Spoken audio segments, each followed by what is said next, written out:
Indaba ze1KZNTV nebezulu elidumile ngahlomanga kwakhangela amankenga nefunde uphilano kaCebekhulu sanibonani. Nazo kwizona ndaba kwizona ehamba phambili namuhla.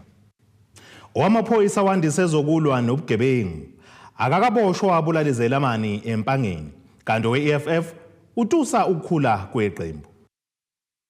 Ukhomishana wamaphoyisa KwaZulu-Natal uGeneral uNhlanhla Mkhwanazo senxusa umphakathi ukuba uyibike imoto zamaphoyisa esemgwaqeni zibe zingekho esimeni esikahle ngoba lokhu akuhambisani neze nomthetho. Umkhwanazo usholo eThekwini KwaZulu-Natal ngesikhathi kwethulwa ngokusemthethweni imoto ezingamakhulu ka239 239 ngenhloso yokuqinisa imikhankaso yokulwisana nobugebengu njengoba sekuyisikhathi samaholide okuphela konyaka. Umkhwanazi ekhuluma nabezindaba emva kokuthula ngokusemthethweni lezi imoto ugcizelela ukuthi umphakathi kuzomela wazi ukuthi nawo unawo amandla okubika estation zamaphoyisa uma ubona imoto amaphoyisa ingekho esimeni esihle sokuthi besemgwaqeni. So mangabe ngiphethe istation njengalana esePhantani mangumphathi wase station ePhantani umsebenzi wami ukuthi ngenze isiqiniseko ukuthi zonke lezi imoto zikulungele kwemgwaqeni. Uma zingekho ekulungeleni ngoba semgaqweni sofuna ngichaze ukuthi ingani isizathu siphi nalona oshayela imoto emaphoyiseni avela ukuthi ngoba une license nje uyangena emotweni siyakuthatha sikutest sikutshela ukuthi ngaphambi ushayela imoto emaphoyisa kufanele wenze lokhu nalokhu wenza itest uyibhala itest uyipass sikufaka emgaqweni sikutest emgaqweni sibona ukuthi usuphasile kuyima sikunika isondo lemoto to drive manje mangabe usuzoyidrive ke leyo moto kodwa ingasahambisani nomthetho lesakufundisa wona shuthi nawe sewenza into wrong sefuneke sikupunish socela umphakathi usize ukuthi usitshele ukuthi nayi imoto engekho esimeni lo driver uzokasichazela ukuthi ungene kanjani emva kwesteering leyo moto. Umkhwanazi uveze nokuthi izimoto eziningi abasithengile izosiza kakhulu uphiko lwabaseshi okuyilona oligxile kakhulu ekusebenzeni amacala lawa asuke ethinta ukunukubeza. Siyazi iprovince yethu la ukuthi sihlukunyezwa kakhulu lobugebengu lokuhlumeza abantu besimame nengane ama rape and assault and the likes ezibhekele kubantu besimame kuningi kakhulu kule province yethu ingakho sithathe izimoto eziningi esinazo sasithengela abaseshi senzela ukuthi uma umama ekhala umuntu wesimama ekhala ukuthi uhlumezekile udinga usizo emaphoyiseni amaphoyisa akwazi ukuthi afike kena amthathe ngemoto angamfaki ngemuva evenini angathi isiboshwa amthathe ngemoto ahlale kahle comfortable amuse esibhedlela ondaweni ithile la izodinga khona usizo ukuze athole usizo noma kufanele inkantolo yo testify athathwe ngazo lezi imoto asuke enkantolo ukuze kuqulwe icala aphinda phindiselwe ekhaya ukuze abe comfortable ingakho sithenga lezi imoto sizinikeza abaseshi sensala leyo nto. Lolu phiko luphinde luhlasela nawo ukuthi lunenkinga yokushoda ngezinja okuyizona ezinye zazo isuke isiza kakhulu uma kunemkhondo eyisuke ilandelwa. Umkhwanazi uthi lokho kuyinkinga kwazo lonke kodwa khona ithemba banalo mayelana nokuthi izolungiswa maduze. Izinja zibamba iqhaza elikhulu ekusebenzeni kwethu zisiza ngokuthi zihogele la thina singakwazi ukubona khona zisinikeze izinto ebekade singeke sizibone bezicashile endaweni athile. Ziyashoda ke ziningi esizidinga ukuthi sibe nazo. Sikhulume nozakwethu ePitoli ngoba izinja zithengwa ePitoli azithengwa la. Ozakwethu bathe basithembisile ukuthi bazozama ukuthi basitholele izinja eziningi ezokwazi sisebenze ngazo. Kutebo Hospice wezindaba ze1KZNTV ku channel 261 ngiseThekwini. Babe kwendaweni yabo yokugcina abesifazane basendaweni yaseHawa eBhokhanana uthando lwethu Zulu oneminyaka ngama-20 noNomvula Zulu oneminyaka ngama-33 baseBhokhanana khona eHawaii abangadutshulwa babulawa ngoba eyisoka lomunye wabo bengafuni ukwamukela ukuthi ucu seluhulukile. Laba besifazane bangenela leli bhoqo lendlini belele lafika lavulela izulu lezandla kubona bobabili bashonela khona lapho. Umsolo kungumuntu owaziwayo endaweni usagcwele amathafa. Izikhombi zabantu beziphume ngobuningi bazo kwenkonzweni yomngcwabo besifazane basobuka eHawaii uthando kanye noNomvula Zulu abadutshulwa yisoka lomunye wabo nowangena ke endlini ababelele kuyo abaqotha ke ngesibhamu. Laba ke bachazwe njengabantwana ababethanda inkonzo futhi ke bekhonzile nokucula. Omncane ke kuyena ubenza ke izifundo zobuthishela enyuvesi enza ngonyaka wokuqala. Umndeni ke uthulahlekelwe kakhulu ngalesi senzo. Mama silimele kakhulu kukhulu ebesakulindele kuwe okubuhlungu kakhulu ukuthi size sagabiseleka waqala iziqu zakho obuzokufundisa enyuvesi saba nethemba mntanami.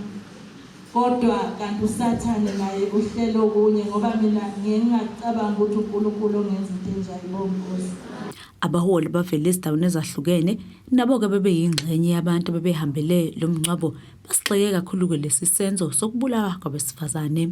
Ukuthi kufanele nikwenze bafundisi engasekezelela ngakho ukukhulekela abantu besilisa. Abantu besilisa sebeyishiye indawo yabo.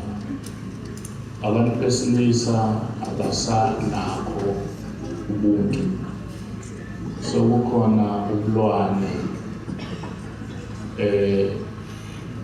Yikho isiZulu siyayithi kukhona inswelaboya. Ngoba inswelaboya kusho ukuthi useswele uboya kuphela ukuba abe njengesilwane. Ngithe mina lento yamamashi yezinye zezinto uzobona siyamasha phansi nokubulala phansi phansi down. Okay, ake sikhulumele abasebenza kuhulumeni abantshontshayo, right? Ake sibhale phela sithi phansi nokuntshontsha bese beyayeka ukuntshontsha. Uma isebenza kubona beyeka ukuntshontsha akubona bonke abanye. Mayi isebenza ukuthi beyeke ukuntshontsha labasenza kuhulumeni. Kusho ukuthi nalabo abahlukumezi bengayeka. Ngikwazi ukubukela izwe lakithi wabiyela obuka lidlala isibhamu ngalolu hlobo. Lube lunabaholi abaqotho ngalolu hlobo. Inhlangano esungulelwe ukuba-ke ibhekane ngqo nezinkinga ezibhekene namadoda noma nje esikhulisa amadoda okuyi-izwi lamadoda omsamo esisigxeke kakhulu kulesi senzo. Khona lento lena okuthiwa indoda ifela ngaphakathi.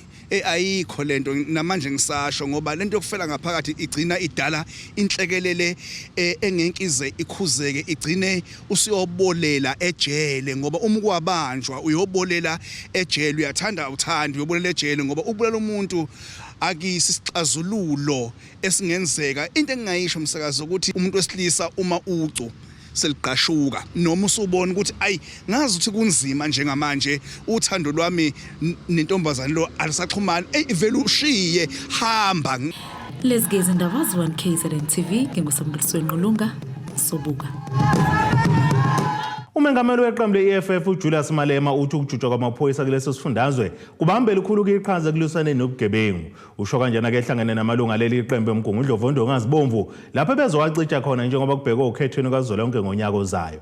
uMalema uthi i-EFF isiyikhule ngesivinini esikhulu kusukela yasungulwa eminyakeni eyishumi edlule. Umengameli we-EFF uJulius Malema uthi ucwaningo liveza ukuthi i-ANC angeke isinqobe isifundazwe KwaZulu-Natal okhethweni. Usho kanje ngesikhathi ehlangene namalungu eqembu lakhe enkundleni iRoyal Showgrounds eMgungundlovu. Ipsos says the ANC will not win KwaZulu-Natal. It's not me. It's a research institution, a credible research institution that has never missed an opportunity to predict what's going to happen. The only time they missed was in 2014 when they could not locate the EFF properly because no one knew in 2014 what was this animal called the EFF. Uthi ukwanda kokubulawa kwabantu kulesifundazwe kuyathusa ngakho amaphoyisa enza umsebenzi oncomekayo ukulwa nezigilamkhuba. We have criminals who are more dangerous when they are in prison than when they are outside. So why should we keep them? Because we can't keep them outside prison, we can't keep them in prison. So what must happen to them? They have to meet their maker in order to liberate society. uMalema uthi kusemqoka ukuthi baqaphe iqembu le-IFP ngesolo khozi waphinda wagxeka isenzo saleli iqembu asola ngokuthi siqasha inqwaba yonogada. We must make sure that the IFP in all municipalities where it governs, we guard it properly. Because IFP, everywhere where it governs, there is financial mismanagement and there are sexual scandals. In every municipality governed by the IFP, they don't hire people through qualification. They use tribalism and they use sexual favors. We must make sure that the IFP, which is suffering from paranoia, does not hire lots and lots of bodyguards for themselves at the expense of our municipalities, because they are so obsessed with bodyguards. If there is a threat, let there be a driver and a bodyguard. How can a mayor of a rural municipality have 14 bodyguards? Deputy mayor, 8. Speaker, 9. Ezindabeni ze1KZNTV ku-Ayanda Dube kusemgungundlovu.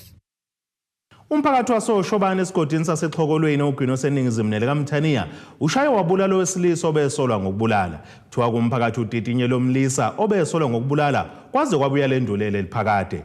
Induna kulesi sigodi umbongeni Uzame ikhuzeke uyomkhuba wokuyithathela kumthetho ngezandla. Uzame uthi bokungamele kuze kufike la khona umphakathi ubulala khona, kodwa kufanele kube nokusebenzisana phakathi kwawo umphakathi namaphoyisa ukunqanda igameko zokubulawa kwabantu kanje.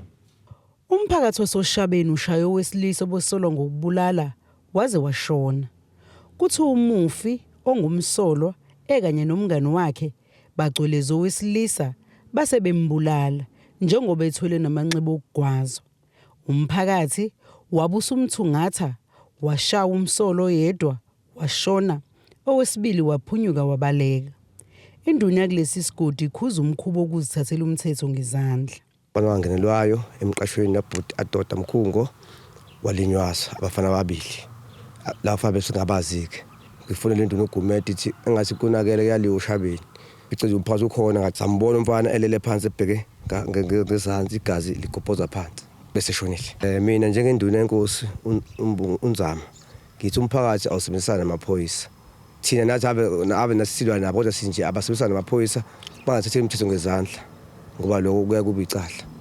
Uthi ke bahlukumeza bengubuholi bomdabu ukubona izigameko ezifana nalezi ezenzeka ngenxa yezidakamizwa. Ayasihlukumeza kakhulu ngoba phela isizwe esingesikhulu kakhulu lesi kuba sinezigodi eziwufonje kodwa kwazi ngazeke into ezikanje endaweni esinisona ngaka. Ngiyasihlukumeza kakhulu nenkosi yesizwe ihlezi ishi bafethi ayekwe lento ebhenywayo. Inkosi yesizwe iyazama ukuthi iba ise rehab abanye babo basizakala. Owinhlangano yamadoda kule ndawo esebenza ngokuvikela umphakathi ukuthazwa umphakathi usebenzisane namaphoyisa. Siyasixaka kakhulu isenzo sokuthi abantu bayithathele umthetho ngezandla, ukuthi mengabe khona umuntu owonile bese abantu bebambela bona, bese nga-encourage kakhulu nje emphakathini ukuthi umphakathi awuxhumane namaphoyisa, usebenzisane. Ikhona i-men's forum, ikhona ikomkhulu, kubanjiswane sikwazi ukusebenzisa imifana lezi nokuthi abantu bayithathele umthetho ngezandla. So siyaqala kakhulu nje, siyacela kakhulu umphathi wasoShabeni ingaphinde yenzeke into efana le. Siyamelana nawe nje kakhulu ukuthi umuntu akufanele ukuthi ngaze kufa umuntu afele ezandleni zabanye abantu. Bekungcono kakhulu uma besathiwe waboshwa awujezela amacala akhe. Ithinto amaphoyisa esifundazwe ngalolu daba imizamo iphunzile. Ezindabeni ze1KZNTV kubika uZamando Sicele ngisoShabeni. Ake sithi shelele itono ninabeselo sobuye sibuye nezinye zindaba.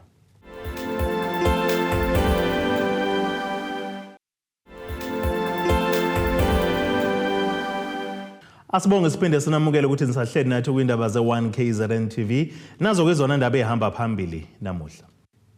Owamaphoyisa wandise ezokulwa nobugebengu akakaboshwa wabulalizela amani empangeni, kanti we-EFF utusa ukukhula kweqembu. Yethule kokuqala nqa namuhla esikhumeni seindiza sase Richards Bay inyakatho nelakamthaniya indiza yenkampani yakwa-Elink emumatha kumthamo wabagibeli abangama-75 kusuka kubangama-45 abebekade bekwazi ukundiza besuka kulesi sikhumulo seindiza ngaphambilini. Lokhu kuza ngemuva kokunyuka komthamo wabantu abathuthwa besuka kulesi sikhumulo seindiza belibangise eGoli kwaNdonga ziyaduma. Imeya kamasipala uMhlathuze uXolani Ngwezi ehambisana nezikhulu zalesi sikhumulo uthi leli yixathe elikhulu ekuthuthukiseni ezokuvakasha kanye nomnotho waseMhlathuze. Kuqophe kumlando esikhumulweni sezindiza sase Richards Bay Airport ngenkathi kusuka indiza enezihlalo ezingama-75 ongokuqala nqa kulesi sikhumulo noma kuyibhanoyi lakwa-Elink. Isikhulu esiphezulu sale nkampani uRoger Foster uthe ukwandisa kwabo abagibeli kungenxa yokanda kwesibalo sabantu abathutheleka kule airport belibangise eGoli kanjalo nakuzo zonke izindawo zomhlaba. Firstly, we believe that the market is there. If one has a look at the number of passengers that used to move in and out of Richards Bay Airport before COVID happened, it's more than what is there in recent times. So we need to increase the frequency of service and we need to increase the capacity to carry the demand from the consumers. So increasing frequency has got many purposes. The market is vast, it's also complicated. The people wishing to access Richards Bay from Gauteng get here and back in a day. We need to provide services for that. The people who reside here in the Richards Bay Collective and they need to get up to Gauteng for a day and get back. But there are also people from all over the world, tourists in particular, and tourism is not just leisure tourism, sometimes tourism is also business tourism. Need to get access to Richards Bay from anywhere in the world. Kanti-ke imeya yomasipala uMhlathuze uXolani Ngwezi ngenkathi kukhonjiswa leli bhanoyi utheke ukwanda kwesibalo sabagibeli bamabhanoyi kuzobamba elikhulu iqhaza ekuthuthukiseni umnotho, ezokuvakasha kanye-ke nokwandisa amathuba omsebenzi kusukela eMhlathuze kuze kugabhakele nakwezinye indawo zesifundazwe. No, sithokoza kakhulu namhlanje ukuthi lapha eRichards Bay emva kokusebenza kanzima kwethu njengomkhandlu waseMhlathuze ukuba siqinisekise ukuthi silandela yonke imigodo nemithetho ebekiweyo yokusebenza kwama-airport njengokufensa, ukulungisa la ukuhamba khona amabhanoyi, ukuba khona kwestaff ikakhulukazi icimamlilo, nabo bonke nje abasebenza asobedinga ukuze airport ikwazi ukusebenza. I-airport yethu isikhulise isibalo sokuthi ke akusezokuhamba lamabhanoyi amancane kakhulu alayisha abantu abawu-35 sekuzohamba ibhanoyi manje elisuka lapha eRichards Bay liye eGoli eligibeza abantu abawu-75. Nawo kuyasithokozisa-ke kakhulu lokho ngoba kuzokwenza ukuthi umnotho wethu ukhule kakhulu. Hayi thina nje kuphela lapha eMhlathuze noma eRichards Bay kodwa izokwenza ukuthi ukukhulu umnotho wethu isifundazwe nje sonke ikakhulukazi mawusuka lapha ubheke ngasenyakatho nesifundazwe. Kwenza ukuthi ezokuvakasha abantu abafisa ukusheshe bafinyelela la beya khona bayikhethe indawo yethu yaseRichards Bay njenge-airport abangakwazi ukugibela kuyona. Sithokoza kakhulu ngalokho futhi ke siyoqinisekisa ukuthi ngaso sonke isikhathi esikwenzayo ukuthuthukisa le airport yethu njengoba sesiqedile ucwaningo oluveza ukuthi i-airport yethu manje izosuka la isikhona iye ngale ngasendaweni yaseMpangeni ko-Kenfields along the N2. Ezindabeni ze1KZNTV kube komqondisi Miyeni eRichards Bay.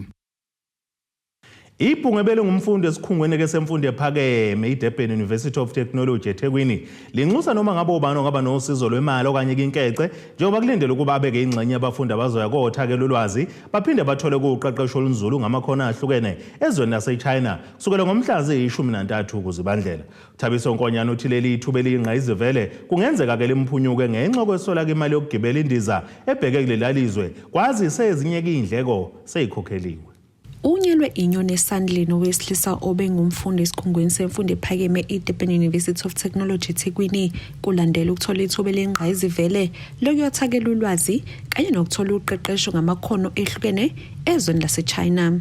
Le camp esizoya kuyo kuyobe babiza ngeChinese bridge okuyilapho umfundi wase South Africa ethola ithuba lokuthi ekwazi ukuya eChina. Uma sesifikile lapha eChina basitshela ukuthi bazosifundisa kabanzi ngolimi lethu na besifundise namakhono nangendlela zabo ukuthi umsebenzi singawuthola kanjani mase sikhona besifundise nalokho nanokuthi uma sesifikile khona nathi sizokwazi ukuthi sibafundise ulimi lwethu. So le camp ngisho ukuthi i-camp eyinhlanganisela ezohlanganisa ukuthi izwe langapha nelangale libe nobudlelwane obuhle. So futhi ngokubuka kwami lizovula ngoba kuzoba khona umuntu osekhaya ozothola ithuba njengami ngoba ngiyisukele ekhaya emakhaya. So nabantu ngiyacabanga ukuthi izingane izobe ibukela ngemuva izokwazi ukuthi kunento ekanje ukuthi umuntu uyakwazi kanti ukuthi efundise iChina ethole nethuba elikanje ukuthi ekwazi ukuthi ehambe phesheya. Nakuba leli ibhungube likulesi sikhungo lenza ezinye izifundo labona kubalekile ukusebenzisa isikhathi sokuphumula ngokwenza isifundo saseChina ngendlela yokuphucula ke ulwazi kanye ke nokuzama ukuzihlomisa ukuze likulungele ukuqasheka noma ngabe ikuphi ngenxa yokwantuleka kwamathuba omsebenzi kuleli. Ukwenza kahle kulezi ifundo kuholele ekutheni ke lona kanye nabanye abafundi baqokelwe ukuyoba ingxenye yalolu hlelo, kepha ukwentula inkece kungase kushabalalise iphupho lakhe. Bengumfundi wakhona la eDUT kodwa ngiqhubeka ngoba iDUTCI ingaphansi kweDUT kube ukuthi ngiqhubeke eceleni ngibe ngilifunda lolu limi lolu. Ngicabanga ukuthi izingane ezisuka kulesi privilege background kuye kube nzima impela ukuthi zikwazi ukuthi iziqhubekele phambili ngendlela ezisuke zinezifiso ngayo. Kuye ngisho ukuthi kuye kube ngconywana kulo osuke ekhaya elisuke lisimeme kahle ukuthi uyakwazi ukuthi elokhu ukuthi makuvela amathuba kanje engabe nayo inkinga ukuthi uzophuma ebheke ngapi ya.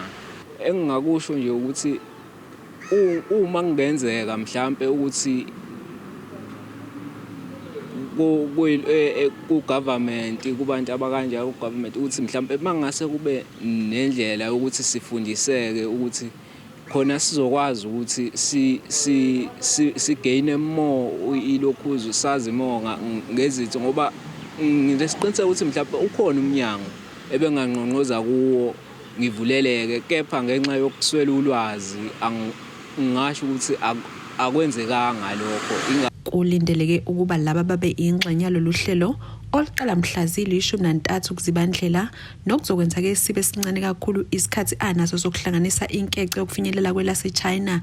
Ngakho ufisa noma ubani ongamelekelela kuleli thuba elingqayizivele. 我是许永昌的本理工大学孔子学院的，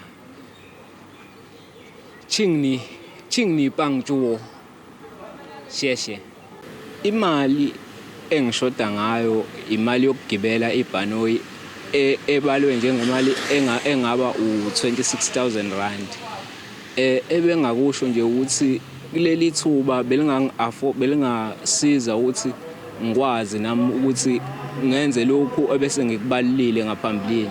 So kuleli thuba benginesicelo ukuthi uma kukhona ongakwazi ukuthi engisize bengicela ukuthi engiphe usizo lokuthi ngikwazi ukugibela. Ey'ndabeni ze-1KZNTV kube kuntombi khona Mvubu eThekwini. Isikhulu sezokukhangisa kwakhali nguNonjabolo Ndwandwe uthi bathule kuhlelo oluzosiza ukuqwashisa abantu ngezigameko zokuhlukunyezwa abesifazane kanye nezingane. Ekhuluma nabadlali beqembu leRichards Bay FC uNdwandwe uthi asikho isizathu sokushaya umuntu wesifazane kanye nezingane. Njalo ngonyaka ngenyanga kaLwezi kuya kuZibandlela kuyaye kube nemikhankaso eyahlukene yokuqwashisa ngokubulawa kanjalo nokuhlukunyezwa kwabesifazane nezingane. Inkampani ephisa utshwala iKhalingi iqhamuke nohlelo lwe#NoExcuse lokulisana nalesi sihlava. Namhlanje sizokhuluma neqembu leRichards Bay sizogqugquzela ngecampaign yethu esiyenzayo ekuthiwa No Excuse.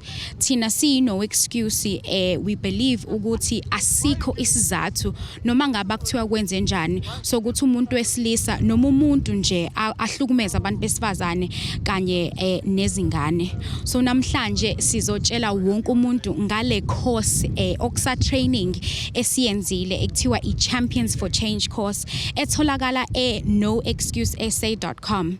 Le course yakwazi ukuthi ikutshele kabanzi ukuthi kahle kahle iyini i-gender based violence le esikhuluma ngayo, iphinde futhi isitshele ngokuthi izathu mhlambe zokuthi abantu bagcine sebeyithola ba abantu aba-abusayo noma abenza udlame.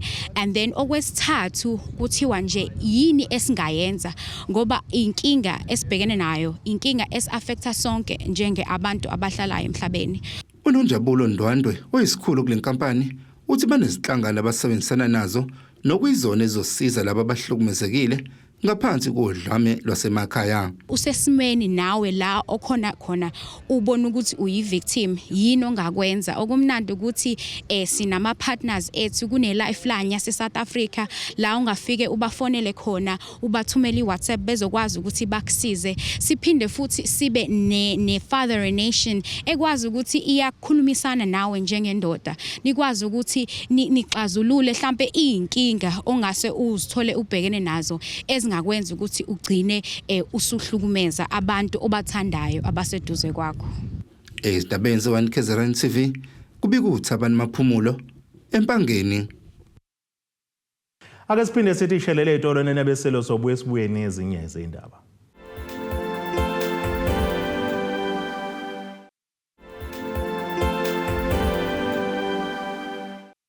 Asibonge siphinde sinamukela ukuthi nisahleli nathi kwindaba ze1KZNTV nazo kwizona ehamba phambili namuhla. Owamaphoyisa wandise ezokulwa nobugebengu akakaboshwa wabulala izelamani empangeni kanti we-EFF utusa ukukhula kweqembu. Ake sibheke engosini yezomnotho.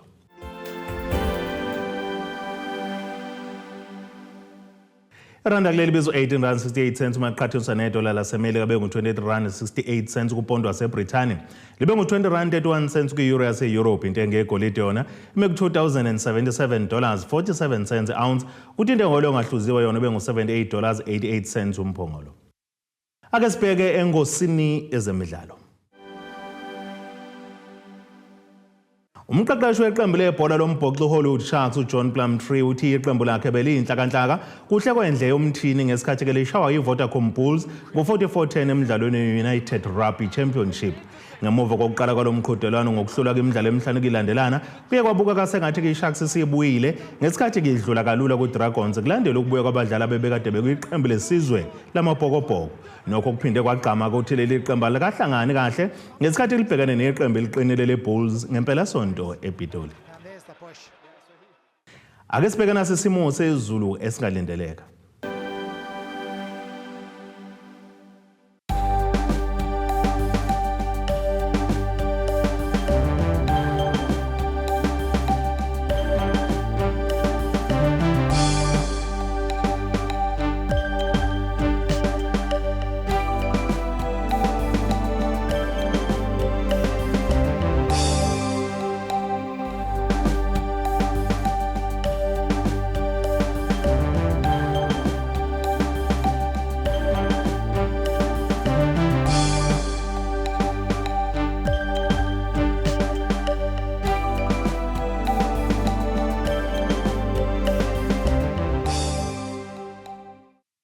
Yiyene nebakaqambula inkomo zolahlekele zodliwa umdlebe kwasoshangane ziyaguqa.